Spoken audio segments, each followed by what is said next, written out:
Tropické teploty sme si v júli užili až no nezaostáva ani začiatok augusta. Dnes až do 8 hodiny platí na celom západnom a južnom Slovensku výstraha 1. stupňa, čo znamená vysoké nebezpečenstvo. Mnohí preto radšej hneď ráno zamierili k vode.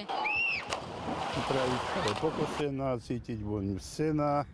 Je tu vynikajúca voda. Toto leto sa celkom vydarilo na Slovensku. Áno, vydarilo, je krásne. Tohtoročný horúci júl si prevádzkovateľia kúpalisk nevedia vynachváliť. Po slabej minuloročnej sezóne ich tešia dlhé rady pri pokladniach aj bohaté tržby. Sa tržby zvýšili dvojnásobne v porovnaní s minulým rokom. Kým v lani zarobili pre obrovské výkyvy počasia len okolo 180 000 eur, tento júl vyše 340 000.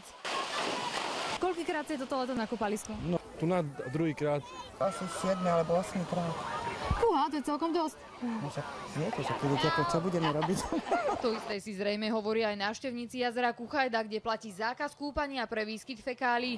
Baktérie, nebaktérie, schladiť sa treba. Hygienici ale varujú, je to na vlastné riziko. No ja to riskujem, ja plávam hodinu. Ja si myslím, že pokiaľ sa človek toho nenapije, tak by sa nemalo nič stať, tak nejaké vážnejšie. Riziko je to hlavne pre citlivých ľudí, ktorí majú oslabenú imunitu, nakoľko môžu mať príznaky či už ochorenia močových ciest alebo nejaké hnačkové ochorenia.